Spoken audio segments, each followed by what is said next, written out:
नमस्कार, सगळ्यांचं स्वागत आहे आपल्या डबल अकॅडमी पुणेमध्ये। या ठिकाणी अंगणवाडी सुपरवायझर भरती परीक्षा की ज्या आपण सर्वांनी जिल्हा परिषदची या ठिकाणी फॉर्म भरलेले आहेत आणि ज्यांनी जिल्हा परिषदचे फॉर्म भरलेले नाहीत अशा सर्व अंतर्गत भरतीवाले सर्व या ठिकाणी अंगणवाडी सेविका आणि ज्यांनी या ठिकाणी आतापर्यंत फॉर्म भरलेले नाहीत परंतु आता भविष्यामध्ये भरणार आहेत की ज्या 25 जागा या ठिकाणी निघणार आहेत। साधारणतः त्यातल्या 50% जागा आपल्याला माहिती आहे की नियमानुसार 50% जागा ह्या सरळ सेवेमधून भरायच्या असतात आणि 50% जागा ह्या अंतर्गतमधून भरायच्या असतात। तर या ठिकाणी जे अगोदरच्या जागा भरलेल्या आहेत किंवा या ठिकाणी इन फ्युचर तुमच्या ज्या परीक्षा असतील त्या परीक्षेनुसार तुमच्या जागेनुसार साधारणतः एक कोणत्या जिल्ह्याचा कट ऑफ कितीपर्यंत जाऊ शकतो याची संपूर्ण माहिती आजच्या या व्हिडिओमध्ये आपण घेणार आहे। त्यामुळे आपण आपला हा जो व्हिडिओ आहे शेवटपर्यंत पाहायचा आहे, कारण की याच्यामध्ये मी संपूर्ण माहिती तुम्हाला सांगणार आहे डिटेल्समध्ये। तर या ठिकाणी आपण बघूया कोणकोणत्या, तसंच या ठिकाणी तुमचं नेमकं टार्गेट आता किती असायला पाहिजे याची सुद्धा आपण माहिती बघू आणि जेणेकरून आजच्या तारखेमध्ये तुमचा स्कोर किती आहे हे सुद्धा तुम्हाला चेक करायला त्या ठिकाणी काय फायदा होणार आहे। तर प्रत्येकाने आजच्या तारखेत तुमचा स्कोर किती आहे, कारण की एवढं मोठं पद आहे अंगणवाडी सुपरवायझर। तर आपल्याला माहित असेल जिल्हा परिषदच्या बऱ्याचशा परीक्षा या ठिकाणी झालेल्या आहेत, जिल्हा परिषदच्या काही पदांच्या परीक्षा ह्या थांबलेल्या आहेत। तर हे एवढं मोठं पद आहे, एवढ्या मोठ्या पदाची परीक्षा देण्याच्या अगोदर तुम्हाला खरंच चेक करायचं आहे की तुमची आजची स्थिती काय आहे, तुमचा आजचा स्कोर काय आहे। त्या स्कोरवरून तुम्हाला कळेल की तुमचं सिलेक्शन होणार किंवा तुमचं सिलेक्शन होणार नाही, किंवा तुम्हाला या ठिकाणी अजून किती अभ्यास करायचा आहे, नेमकं तुम्हाला कशातून अभ्यास करायचा आहे। जर तुमच्याकडे नोट्स नसतील तर तुम्ही त्या नोट्स मागू शकता, कारण की अजूनही संधी तुमच्या हातातून गेली नाही। लक्षात ठेवा, परीक्षा तुमची होणार म्हणजे होणार, कारण की केस ही सध्या कोर्टमध्ये आहे। कोर्टमधून जसंही तुमच्या केसचा फैसला त्या ठिकाणी होईल तसं या ठिकाणी काय होणार आहे, तुमचं परीक्षा त्या ठिकाणी होणार आहे। आता येणाऱ्या 30 तारखेला तुमची सुनवाई आहे, त्यावेळेस आपल्याला कळून जाईल। त्यामुळे आजची स्थिती तुमची अभ्यासाची किती आहे की फक्त तुम्ही एकच म्हणत राहता की सर हॉल तिकीट कधी येते, सर परीक्षा कधी होते। पण मी म्हणेल परीक्षा कधी येते, हॉल तिकीट कधी येते हे विचारण्यापेक्षा तुम्हाला किती येते, काय तुम्हाला किती येते हे स्वतःला चेक करा। कारण की या ठिकाणी कास्टनुसार वेगवेगळे कट ऑफ लागत असतात। प्रत्येकाला वाटतं की मी SC आहे माझा कट ऑफ कमी लागेल, मी OBC आहे माझा कमी लागेल, मी AWS आहे माझा कमी लागेल। हे असलं काही नसतं, हे डिपेंड करते की त्या ठिकाणी किती जागा आहेत। आता उदाहरणार्थ एकच जागा असेल आणि तुम्ही SC किंवा OBC किंवा कोणी असू द्या, आता तुमच्या कॅटेगरीमध्ये जर एखादी व्यक्ती हुशार असेल 180 वाला, साहजिकच तिथं तेवढा लागू शकतो। आपण बघूया त्या सगळ्या गोष्टी। तत्पूर्वी या ठिकाणी ही जी जाहिरात आली होती, या जाहिरातमध्ये कोणत्या जिल्ह्यामध्ये किती जागा होत्या याची आपण या ठिकाणी काय माहिती पाहणार आहे। तर या ठिकाणी सगळ्यात जास्त जागा नांदेडला होत्या 19, यवतमाळ 14, गडचिरोली 14, नंतर या ठिकाणी लातूरला 10 जागा होत्या, पालघरला 10 जागा होत्या, जळगावला 9 जागा होत्या, पुणे जिल्ह्यामध्ये 9 जागा, रत्नागिरी 9 जागा, सांगली 9 जागा, अमरावती 8 जागा, बुलढाणा 8 जागा आणि धुळे 8 जागा। लक्षात ठेवा, पद एकदम भारी आहे। बाकी तुम्ही इकडे DMER असेल किंवा इतर कुठल्या परीक्षा आहेत ज्यांचे अजून फॉर्म भरले नसतील, तुम्ही DMER आणि हे जे आहे कारागृह विभागामध्ये अजून फॉर्म भरू शकता। 30 तारीख शेवटची आहे या ठिकाणी। लक्षात ठेवा, नुसतं एकाच परीक्षेच्या भरोश्यावर बसणार तर सगळं पांतान त्या ठिकाणी वाजू शकतं। तर या ठिकाणी बघा, जास्तीत जास्त 10 पेक्षा जास्त जागा असणारे किती जिल्हे आहेत, या ठिकाणी 5 जिल्हे आहेत। त्यापैकी एका नांदेडमध्ये सर्वात जास्त जागा असून तर या ठिकाणी साहजिकच नांदेड, यवतमाळ, गडचिरोली, लातूर, रायगड या हे जे 5-6 जिल्हे आहेत, या जिल्ह्यामध्ये जास्तीत जास्त अर्ज आलेले आहेत। नंतर या ठिकाणी नंदुरबार 8, चंद्रपूर 7, जालना 7, अहमदनगर 6, बीड 6, सोलापूर 6, भंडारा 5, गोंदिया 5, हिंगोली 5, नागपूर 5, नाशिक 4, परभणी 4 आणि वर्धा 4, अकोला 3, कोल्हापूर 3, सातारा 3, सिंधुदुर्ग 2, वाशिम 2 आणि नंतर पुढचा जो जिल्हा आहे तो उस्मानाबाद जिल्हा 1। तर या ठिकाणी इथल्या जिल्ह्याच्या जाहिराती आल्या नाहीत, त्याचं कारण काय? तर आता याचं कारण हे तुम्हालाच माहीत असायला पाहिजे, कारण की तुम्ही त्या जिल्ह्यामध्ये राहता। तुम्ही त्या जिल्ह्यामध्ये विचारायला पाहिजे महिला बाल विकास अधिकाऱ्याला की माहिती अधिकारामध्ये आपल्या जिल्ह्याच्या या ठिकाणी सरळ सेवेमध्ये जागा का आल्या नाहीत। तर तुम्ही त्या ठिकाणी एक माहितीचा अधिकार करून ह्या जागा का आल्या नाहीत किंवा यांचं काय झालं या ठिकाणी सांगू शकता। कारण की विचार केला तर मुंबई शहर उपनगरमध्ये असं समजू शकता की तुम्ही या ठिकाणी काय म्हणतात अंगणवाडी नाही आहेत, परंतु त्या ठिकाणी ऑलरेडी अंगणवाड्या आहेत, तिथे सुपरवायझरची गरज आहे। आणि हे जे 5 शहर आहेत या 5 शहराची गेल्या 20 वर्षामध्ये जर बघितलं तर लोकसंख्या दुप्पट झालेली आहे. किती? 20 वर्षामध्ये लोकसंख्येची 2 पट झालेली आहे. त्यामुळे हे जे 5 शहरात या ठिकाणी नक्कीच जागा आहेत, यांचं काय झालं की ह्या जागा तिकडच्या तिकडे भरल्या, हे तुम्हाला चौकशी करणं आवश्यक आहे. तुम्ही त्या जिल्ह्याच्या म्हणजे तुम्ही जर राहत असाल तर त्या जिल्ह्यातील अंगणवाडी सेविका जर तुम्ही असाल तर तुम्ही अर्ज नका करू, इतर लोकांना अर्ज करायला तुम्ही सांगू शकता. तुमचे भाऊ बहीण त्याला काय माहिती आहे तिच्या आकारामध्ये तुम्हाला संपूर्ण माहिती त्या ठिकाणी भेटू शकते. तर आता आपण पाहूया एका एका जिल्ह्याचे कट ऑफ की नेमकं या ठिकाणी कशी कट ऑफ त्या ठिकाणी लागू शकतो. बघा, सगळ्यात पहिले आपल्याकडे आहे नांदेड जिल्हा. नांदेड जिल्ह्यामध्ये जर बघितलं तर या ठिकाणी दिव्यांगासाठी एक पद आहे. किती? दिव्यांगासाठी एक पद आहे. तर साधारणतः आरोग्य सेवक सेविका जर असं कुठलं पद असतं तर या पदाची जी जाहिरात आहे या पदासाठी मिनिमम 140 ते 150 किती 130 ते 140 कट ऑफ लागला होता. मात्र या ठिकाणी पद एकच असल्यामुळे या ठिकाणी साहजिकच एवढ्या मोठ्या जिल्ह्याचे सर्व लोकांनी फॉर्म भरले असतील, 50 दिव्यांगाने जरी फॉर्म भरले असतील या ठिकाणी, तरी सुद्धा त्याच्यामध्ये 150 गुण घेणारा एक दिव्यांग आरामशीर सापडतो. काय आहे की त्यामध्ये एखादा तरी 150 गुण घेणारा दिव्यांग त्या ठिकाणी सापडतो, म्हणजे सापडतोच. त्यामुळे दिव्यांगाचा जो कट ऑफ आहे हा 140 टू 150च्या आसपास या ठिकाणी जाणार आहे. आणि दुसरी महत्त्वाची गोष्ट की आता हे जे पेपर झालेले आहेत हे पेपर सगळ्यांना माहिती आहे की आता IBPS नेमकं काय विचारतं, TCS नेमकं काय विचारतं. आपले पेपर तर IBPS घेणार असल्यामुळे या ठिकाणी आपल्याला त्याचं टेन्शन नाही. तर येणाऱ्या काळामध्ये ज्यांचा आता या ठिकाणी अभ्यास झाला नाही अशांसाठी काय करायचं आहे ते सुद्धा तुम्हाला सांगतो. कारण की येणाऱ्या काळामध्ये 5वी जागांची जाहिरात सुद्धा या ठिकाणी तात्काळ येऊ घातलेली. आपलं GR त्याचं आपल्याकडे आहेच ऑलरेडी. तर बघा या ठिकाणी हे जे आरक्षण आहे, आडवं आरक्षण, अनुसूचित जातीची एक जागा या ठिकाणी आहे, अनुसूचित जमातीची एक जागा या ठिकाणी आहे, आणि विशेष म्हणजे हे समांतर आरक्षण शिवाय जागा आहेत. म्हणजे या ठिकाणी महिला तर ऑलरेडी सगळ्या महिलाच आहेत. या ठिकाणी खेळाडू, माजी सैनिक, भूकंप प्रकल्प असं काहीही नाही. काय नाही आहे या ठिकाणी. अशा प्रकारे कोणतंही आरक्षण नसल्यामुळे या ठिकाणी SC समाजाचं जी पोस्ट आहे, SC समाजाचा जो कट ऑफ आहे कमीत कमी 150, आणि ST समाजाचा जो कट ऑफ आहे यवतमाळ जिल्ह्यामध्ये मिनिमम 140. लक्षात ठेवा.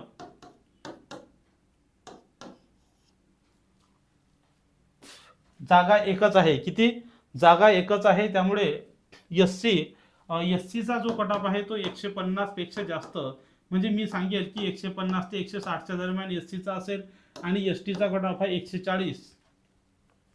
140च्या आत खाली येणारच नाही आहे. किती? 140च्या आत खाली येणार नाही. त्यामुळे या ठिकाणी जागा जास्त असल्यामुळे स्पर्धा जास्त आहे. आणि 5-50 जरी महिलांनी त्या ठिकाणी फॉर्म भरला असेल तर 50 महिलांपैकी एक महिला अशी त्या ठिकाणी निघणारच. किती? की जिला SC असून सुद्धा किती 150 पेक्षा जास्त मार्क मिळतील. त्यामुळे तुम्ही जर तयारी करत असाल, तुम्ही जर हा माझा व्हिडिओ पाहत असाल, तुम्ही आजच या तयारीनं राहा की तुम्हाला जो तुमचा स्कोर आहे तो 150 ते 160, किती मिनिमम 150 ते 160च्या दरम्यान या ठिकाणी असला पाहिजे, म्हणजे असला पाहिजेच. नंतर या ठिकाणी OBC साठी 6 जागा आहेत. तर या ठिकाणी OBCचा हा गड आहे कोणता, तर या ठिकाणी OBCच्या भरपूर अशा जागा या ठिकाणी देण्यात आल्या असल्यामुळे सर्वात जास्त OBC या ठिकाणी आलेले आहेत. या 6 पैकी एक जागा माजी सैनिकांची गेलेली आहे, ज्याचा कट ऑफ हा मिनिमम 130च्या आसपास या ठिकाणी लागू शकतो, कदाचित 120 सुद्धा लागू शकतो. आता डिपेंड अपॉन आहे की त्या ठिकाणी किती हे येतात ते त्यानुसार आहे.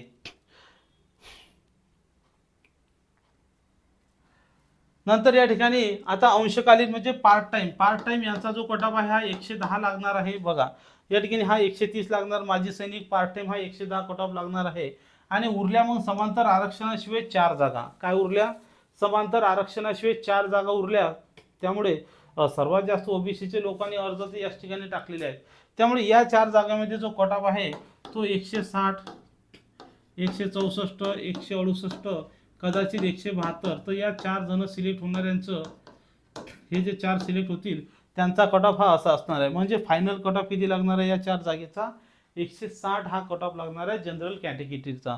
तर त्यानुसार तुम्ही अभ्यास करायचा आहे. नंतर EWS साठी सुद्धा या ठिकाणी जो कट ऑफ आहे 6 जागा, 3 जागा आहेत. EWS साठी सुद्धा या ठिकाणी कट ऑफ किती लागणार आहे? जरी तुम्ही EWS असाल तरी 150 पेक्षा जास्त कट ऑफ या ठिकाणी लागू शकतो. कारण की सर्वात जास्त जागा EWSच्या इथंच आहेत.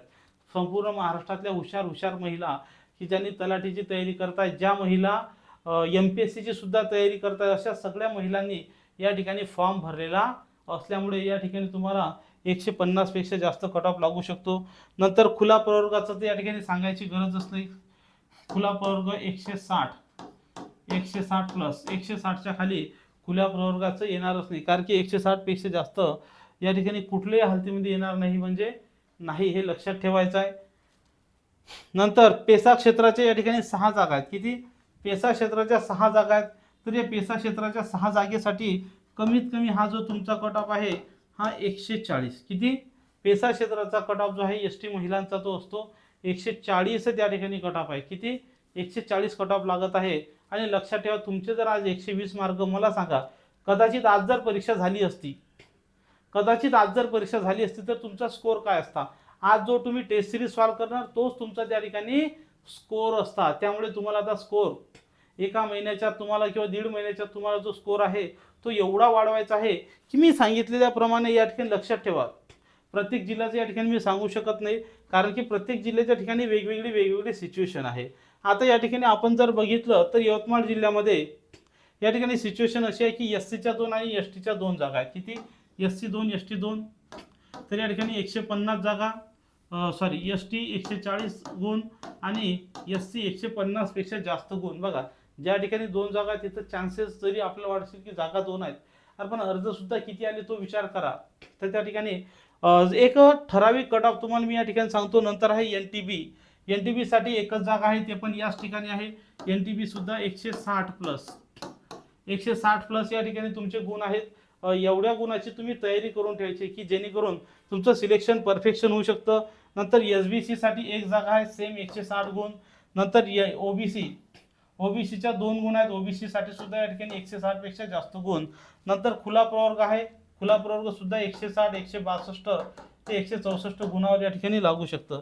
आणि पेसा क्षेत्र 4 जागा आहेत. पेसा क्षेत्र 4 जागा असल्यामुळे 156 ते 160 गुणाच्या आसपास या ठिकाणी पेसाचा कट ऑफ जो आहे 50च्या आसपास त्या ठिकाणी जाऊ शकतो. जरी पेसा असलं तरी स्पर्धा खूप आहे ना.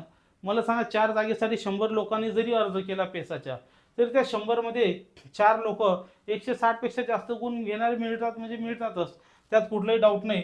जरी ते पेसा भागात राहत असतील, याचा अर्थ त्यांचा अभ्यास नाही असं तर होऊ शकत नाही ना.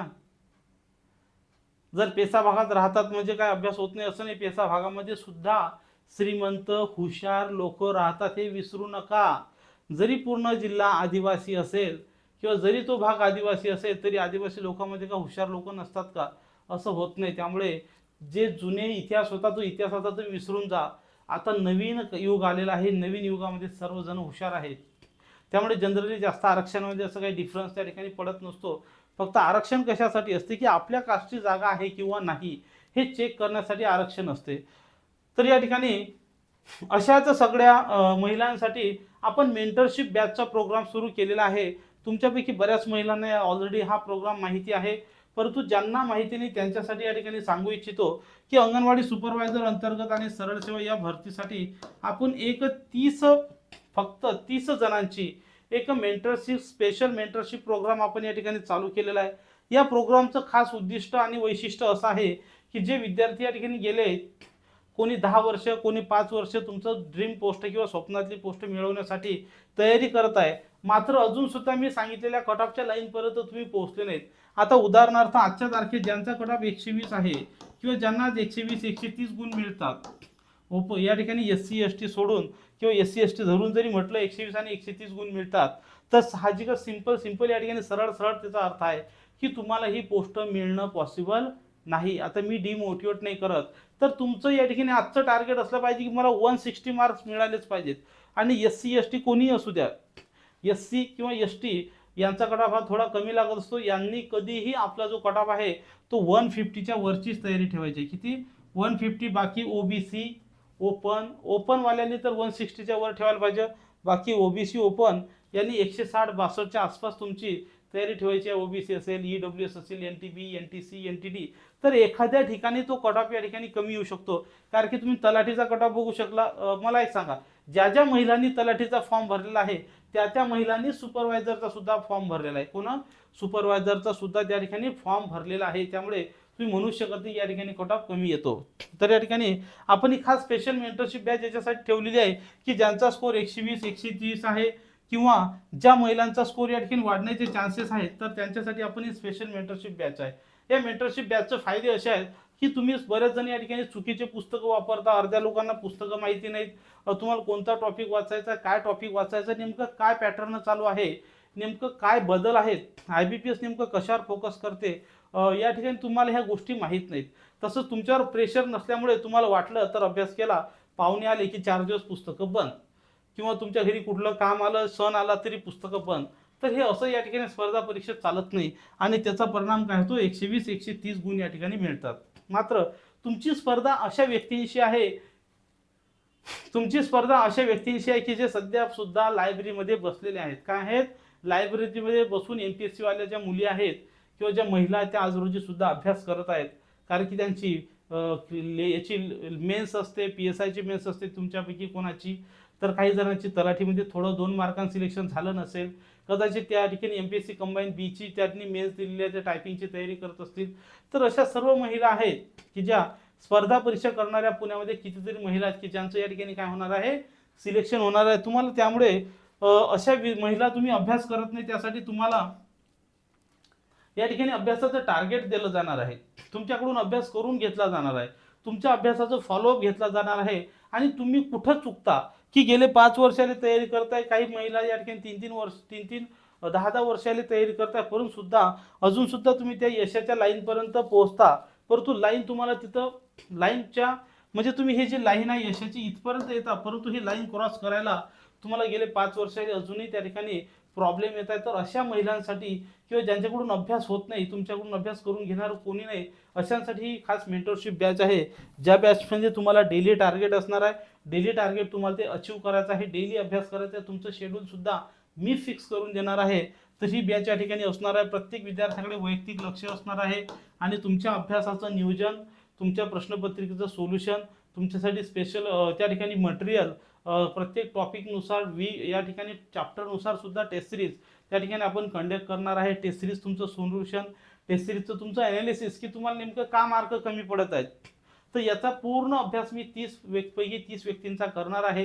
साधारणतः 3-6 महिने याच्यामध्ये मी तुमचं पूर्ण त्या ठिकाणी मार्गदर्शन करून प्रत्येक 120 मार्क मिळवणाऱ्या विद्यार्थ्याला 160 ते 170चा टप्पा या ठिकाणी काय मिळवण्याचं त्यांची त्या ठिकाणी कुवत करणार आहे.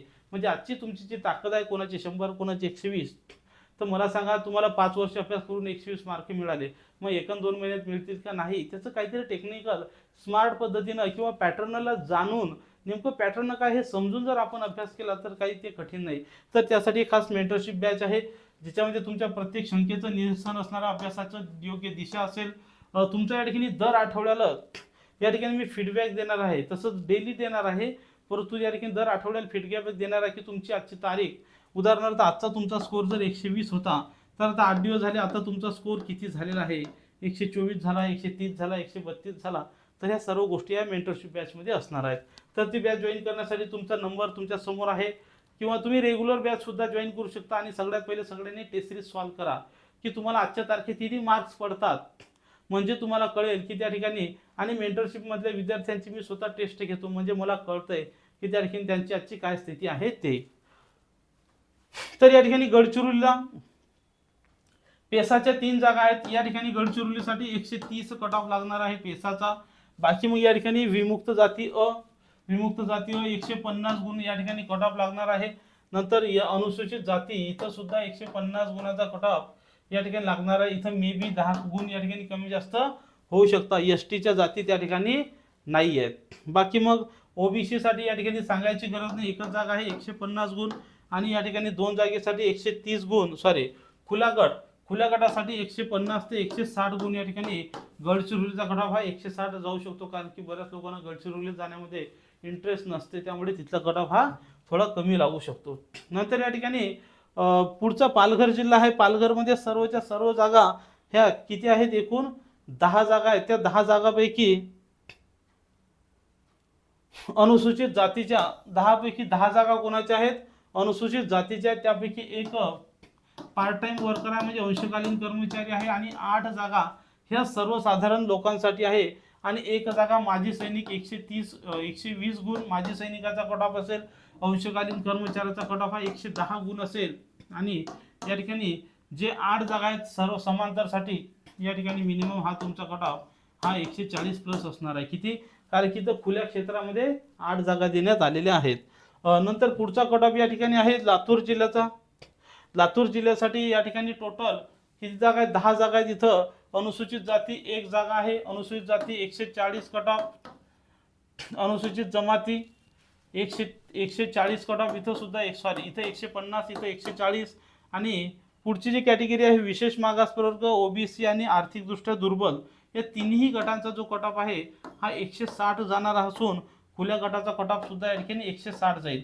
भले या ठिकाणी प्लस मायनस 2 मार्क होतील, म्हणजे 158 ते 160 गुण या ठिकाणी एक पोस्टसाठी त्या ठिकाणी आहे. मला सांगा, आता एवढे मोठे ओबीसी लोक आहेत, त्या ओबीसी मध्ये एक अशी व्यक्ती मिळतंय की ज्याला 150 मार्क मिळतात. त्यामुळे प्रत्येकाने 150 पेक्षा जास्त टार्गेट या ठिकाणी ठेवायचं आहे. नंतर आहे जळगाव जिल्ह्यासाठी. या ठिकाणी लक्षात ठेवा, मी तुम्हाला एक ओव्हरऑल कट ऑफ सांगतो. या ओव्हरऑल कट ऑफासारखी तुमची काय करायची आहे, तुम्हाला तयारी करायची आहे. तर लिहून घ्या वाटलंच तर. बघा, सगळ्यात पहिला जो कट ऑफ असतो तो असतो एसटी कॅन्डिडेटचा. एसटी कॅन्डिडेटचा ज्या ठिकाणी पेसाच्या जागा आहे तिथं 130चा कट ऑफ, जिथं पेसाच्या जागा नाही तिथं 140चा कट ऑफ. नंतर या ठिकाणी एससी कॅन्डिडेट यांचा जर कट ऑफ, पेसा यांचा कट ऑफ साधारणतः 144 ते 150च्या दरम्यान या ठिकाणी लागणार आहे. किती? 144 ते 150, 2 मार्कही कमी नाही. एक जर जागा असेल तर 144 वाला गेला, तुमचं नाव जरी लहान असेल तरी मिळणार नाही. नंतर आहे OBC, NTA, NTB, NTC, NTD, तसंच या ठिकाणी एसबीसी आणि ईडब्ल्यूएस. तर हे जे गट आहेत, या गटाचा जो कट ऑफ आहे हा 150 ते 160. किती? 150 ते 160. लक्षात ठेवा, कधी 150 ते 160 कधी? जर तिथं एकापेक्षा जास्त 2 जागा असतील तर. जर त्या ठिकाणी एकच जागा असेल, तर मग तिथला कट ऑफ किती असणार आहे? 160. हा त्या जिल्ह्याचा कट ऑफ असणार आहे. या सर्व जिल्ह्यांची फाईल मी @double-academy या ठिकाणी टाकून देणार आहे. अकॅडमी टेलिग्राम चॅनल आहे, तिथून तुम्ही ही फाईल डाउनलोड करू शकता. सगळ्यांकडे फॉर्म भरलेलीची डेट आहे. नंतर ईडब्ल्यू बघा, एक पेक्षा जास्त जागा असेल तर 50 पर्यंत किंवा 154 पर्यंत, कदाचित 154 वाला भेटू शकतो. एकापेक्षा जास्त जागा असेल तर 160 पेक्षा थोडा खाली येतो, परंतु एकच जागा असेल तर 160च असणार आहे. आणि भले त्या ठिकाणी आता नंतर पुढची जी कॅटेगरी आहे ती पुढची कॅटेगरी आहे ओपन. ओपन कॅटेगरीचा हा जो कट ऑफ आहे 160 ते 164. लक्षात ठेवा, ज्या ठिकाणी एक जागा आहे त्या ठिकाणी 164 कट ऑफ लागणार आहे. किती? ओपनचा ज्या ठिकाणी एक जागा आहे त्या ठिकाणी 164 कट ऑफ लागणार. ज्या ठिकाणी एकपेक्षा जास्त जागा आहेत तर अशा ठिकाणी काय येऊ शकतो? खाली येऊ शकतो. आता राहिली गोष्ट जिल्हा माजी सैनिकासाठी जो कट ऑफ आहे 120 ते 130च्या दरम्यान माजी सैनिकाचा कट ऑफ लागणार. आणि अंशकालीन यांचा जो कट ऑफ आहे 120, ज्याला आपण पार्ट टाइम म्हणतो, पार्ट टाइमचा कट ऑफ किती लागणार आहे? 120 लागणार आहे.